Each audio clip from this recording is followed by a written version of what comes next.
Halo guys, kembali lagi di channel YouTube di Trio Ratnasari.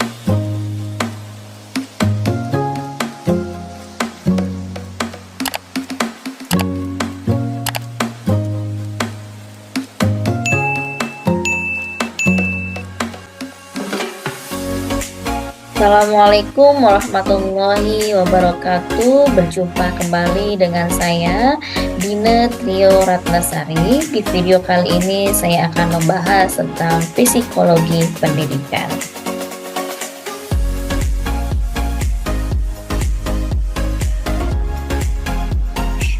Apa itu psikologi pendidikan? Psikologi adalah ilmu pengetahuan yang mempelajari tentang tingkah laku manusia, baik sebagai individu maupun dalam hubungannya dengan lingkungan.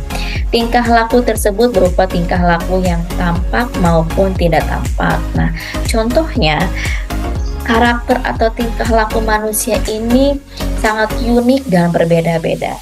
Nah, misalnya ada individu atau siswa yang memiliki tingkah laku yang dia suka membuli temannya. Lalu ada tingkah laku siswa yang suka berkata kasar. Nah, apa yang menyebabkan anak tersebut bisa berperilaku seperti itu? Itu perlu kita kaji kembali, perlu kita analisis apa yang menyebabkan seseorang bisa bertingkah laku seperti itu. Misalnya tingkah lakunya tadi suka membohong, tidak suka disiplin. Nah, itu adalah macam-macam dari tingkah laku manusia. Nah, di sini ada pendidikan merupakan usaha secara sengaja dari orang dewasa untuk meningkatkan kedewasaan yang selalu diartikan sebagai kemampuan untuk bertanggung jawab terhadap segala perbuatannya. Misalnya, tadi tingkah laku manusia atau tingkah laku peserta didik itu suka membuli temannya. Nah, berarti dia itu harus bertanggung jawab atas apa yang telah dia lakukan. Misalnya, tingkah laku siswa itu suka berbohong, berarti dia juga harus bertanggung jawab atas apa yang dia lakukan atau yang dia perbuat. Contoh lain, misalnya guru memberikan tugas kepada siswa. Jam 7 pagi itu harus sudah selesai dalam mengerjakan tugas. Tetapi misalnya ada beberapa siswa yang tidak mengerjakan tugas di tepat waktu. Nah, berarti siswa ini kurang dalam bertanggung jawab. Nah, ya. Jadi dapat kita artikan bahwasannya psikologi pendidikan adalah ilmu yang mempelajari penerapan teori psikologi dalam bidang pendidikan. Dalam psikologi pendidikan, yang dibahas adalah tingkah laku yang muncul dalam usaha mendewasakan melalui upaya pengajaran dan latihan. Nah, bagaimana kita menjadi seorang pendidik untuk membuka pikiran siswa bahwasannya kalau kita melakukan hal seperti membuli, berbohong, itu dampaknya seperti apa, dan kita pun harus bertanggung jawab atas apa yang kita lakukan. Lalu kita pun harus mengajarkan kepada siswa untuk bertanggung jawab dalam menyelesaikan tugas yang diberikan oleh guru. Atau dapat kita simpulkan juga, psikologi pendidikan itu mempelajari tentang perilaku manusia di dalam dunia pendidikan yang meliputi studi sistematis tentang proses-proses dan faktor yang berhubungan dengan pendidikan manusia yang tujuannya itu untuk mengembangkan dan meningkatkan keefisienan dalam proses pembelajaran atau dalam dunia pendidikan.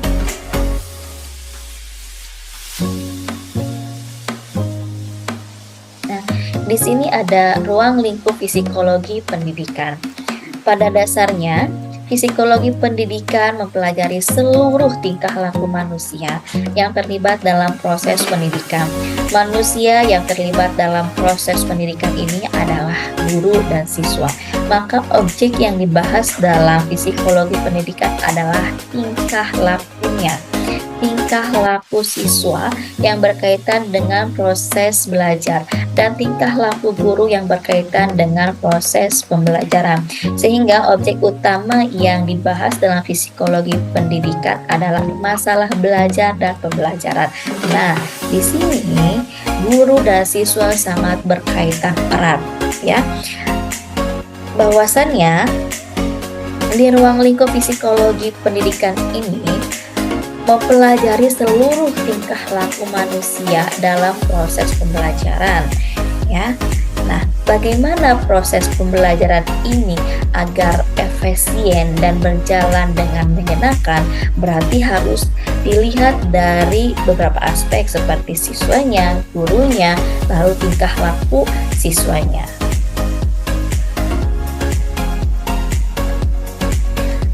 Hal-hal yang penting dalam psikologi pendidikan. Yang pertama, psikologi pendidikan adalah pengetahuan kependidikan yang didasarkan atas hasil-hasil temuan riset psikologis. Yang kedua, hasil temuan riset psikologis tersebut dirumuskan sedemikian rupa sehingga menjadi sebuah teori, menjadi sebuah konsep, dan menjadi sebuah metode serta strategi pembelajaran yang utuh. Konsep teori, metode, dan strategi tersebut kemudian disistemasikan dengan sedemikian rupa sehingga menjadi rangkaian sumber belajar yang berisi pendekatan yang dapat dipilih dan digunakan untuk dipraktikkan oleh guru, khususnya dalam mengajar. Nah, contohnya, seorang peneliti melakukan riset tentang psikologi pendidikan. Hasil temuan risetnya tersebut menjadi sebuah teori dan mengerucut kembali menjadi sebuah metode atau strategi pembelajaran. Nah, apakah ada strategi pembelajaran yang cocok atau efisien misalnya dalam pembelajaran? Ya, kita sebagai guru harus bisa menganalisis juga bahwasanya ketika kita sedang mengajarkan pembelajaran A, berarti kira-kira metode atau strategi pembelajaran apa yang cocok untuk digunakan dalam proses pembelajaran tersebut agar pembelajaran itu dapat terlaksana dengan baik, dengan menyenangkan tentunya. Jadi kita juga harus bisa memilih strategi mana yang akan kita gunakan dalam proses pendidikan, dalam proses pembelajaran, agar pembelajaran tersebut dapat berjalan dengan baik, ya. Jadi bukan berarti menggunakan metode ceramah itu tidak baik, ya. Tentu menggunakan metode ceramah juga baik, tapi alangkah baiknya menggunakan metode ceramah itu dikaitkan dengan strategi pembelajaran atau model pembelajaran yang lebih spesifik lagi. Lalu di sini ada peran psikologi pendidikan. Peran psikologi pendidikan ini mempengaruhi perkembangan pengetahuan bagi anak. Seorang anak dapat mengembangkan potensinya dengan maksimal bila mendapatkan dukungan yang ada di sekitar. Nah, ini adalah sangat penting bagi guru, bahwasannya guru juga harus memberikan dukungan kepada siswa. Ya, tidak hanya dari lingkungan sekolah, perlu juga mendapatkan dukungan dari teman, dari keluarganya dalam proses pembelajaran agar siswa itu mendapatkan pengetahuan secara utuh. Misalnya siswa X memiliki bakat di bidang seni. Nah, kita sebagai guru juga harus memberikan dukungan. Misalnya siswa itu memiliki bakat di bidang matematika, kita juga harus memberikan dukungan secara all out kepada siswa tersebut. Tapi alangkah baiknya dukungan itu harus utuh, baik dari guru, teman, lingkungan sekolah, dan lingkungan keluarga. Pentingnya psikologi pendidikan dapat memahami pula kenyataan bahwa manusia dilahirkan tanpa membawa pengetahuan apapun. Dalam bahasa pendidikan disebut postnatal, berpotensi tapi belum mampu memfungsikannya.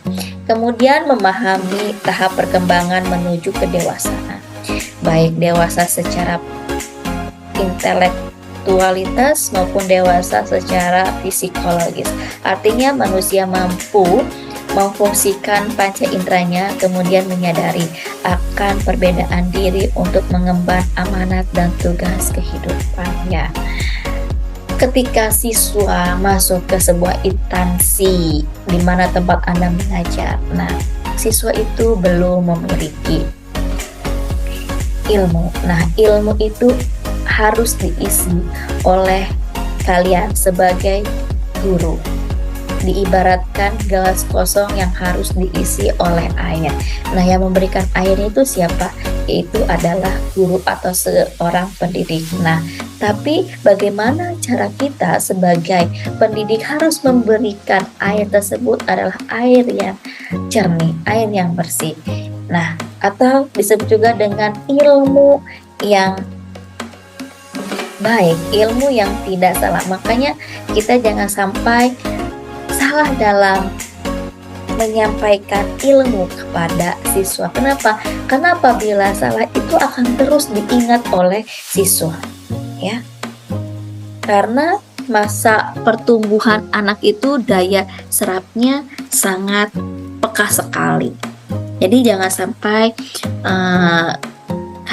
kalian calon guru itu menyampaikan materi dengan salah, ya. Lalu pentingnya psikologi pendidikan juga ini untuk mendewasakan siswa, baik secara psikologis maupun secara intelektualitas, ya. Secara berpikirnya harus dewasa, harus mengetahui sebab akibat. Kalau kita melakukan A, sebab akibatnya apa yang akan berdampak pada diri kita. Berpikir secara dewasa, berpikir secara intelektual, bahwasannya bila kita bertingkah seperti ini dampaknya apa, responnya bagaimana, baik respon dari teman maupun respon dari guru. Apalagi siswa zaman sekarang itu sudah banyak sekali dalam membuli. Nah, ini nih harus kita waspadai, bahwasannya kalau siswa kita ada yang dibully atau siswa kita yang membuli, itu harus kita berikan arahan. Nah, dampak dari orang tersebut membuli itu bagaimana nanti terhadap psikis anaknya. Lalu di sini ada fungsi psikologi pendidikan bagi calon guru. Di sini ada 4 komponen. Yang pertama itu self knowledge dan self religions, yaitu bagaimana pengetahuan pada mata pelajaran dan sumber pengajaran dan pengetahuan. Bagaimana kita seorang guru memiliki pengetahuan yang lebih dari peserta didik yang akan diajarkan. Jangan sampai peserta didiknya menanya tapi kita tidak tahu jawabannya. Jadi kita diharapkan untuk memiliki pengetahuan yang lebih yang akan kita ajarkan kepada peserta didik. Lalu kemampuan dalam mengambil keputusan, ya. Guru harus dapat secara cepat dalam mengambil keputusan dalam situasi apapun itu, ya. Lalu yang ketiga itu adalah refleksi atau keterampilan berpikir kritis dalam pemecahan masalah, keterampilan dalam mengajar. Nah, ini dia. Kita harus sebagai guru itu harus memiliki skill bagaimana cara mengajar dengan baik, bagaimana cara mengajar agar kelas itu hidup. Tidak guru terus yang berbicara, tapi siswa pun dapat berpikir secara kritis, siswa pun aktif dalam proses pembelajaran. Ya, di sini guru hanya sebagai fasilitator, tapi di mana siswa itu harus aktif semuanya dalam proses pembelajaran ya. Jadi menjadi guru itu harus memiliki skill di bidang komunikasi, skill di bidang kita bersosialisasi, dan skill di bidang kita mengajar ya. Ini sangat penting sekali dalam proses pembelajaran, karena guru itu menjadi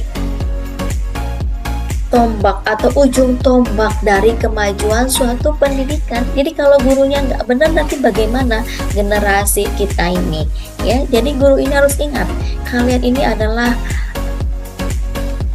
sebagai tolak ukur untuk kemajuan sumber daya manusia atau ujung tombak dari suatu pendidikan.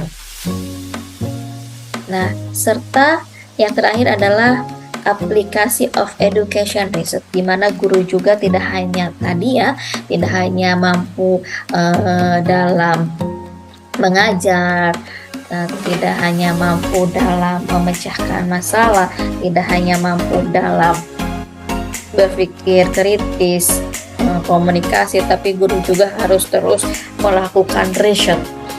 Ya, sebetulnya guru itu bisa melakukan riset secara langsung dengan hasil temuan setiap hari yang ditemukan oleh guru. Misalnya, kenapa siswa A hari ini itu murung, apa yang menyebabkan siswa tersebut itu murung. Kita bisa melakukan riset itu dengan berbagai macam metode ya. Ada metode kualitatif, kuantitatif. Nah, itu silahkan nanti kalian kaji lagi dan kalian gali lagi. Lalu di sini ada psikologi pendidikan memiliki peran yang menyelidiki unsur kejiwaan, cara belajar peserta didik. Di antaranya ada membentuk kepribadian pendidik dan prestasi belajar, mengetahui situasi, emosi, dan membangkitkan motivasi belajar ya.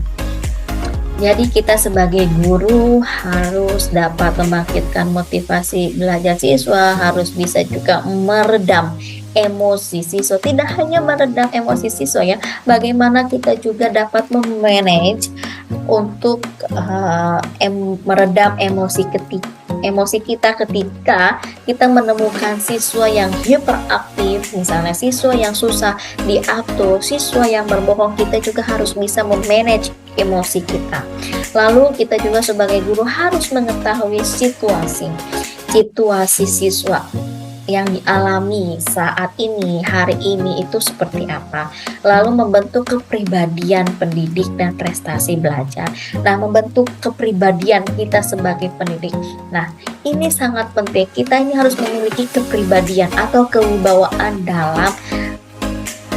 dalam proses pembelajaran atau dalam kegiatan kita di dalam kelas. Kita juga harus memiliki wibawa ketika kita menyampaikan materi, baik itu di lingkungan sekolah maupun itu di luar lingkungan sekolah. Kita harus memiliki kewibawaan, lalu kita juga harus memiliki pribadi dan karakter, karena guru ini sangat dilihat sekali dari cara bicaranya, dari cara duduknya, dari cara berjalannya, apalagi dari cara bertingkah laku.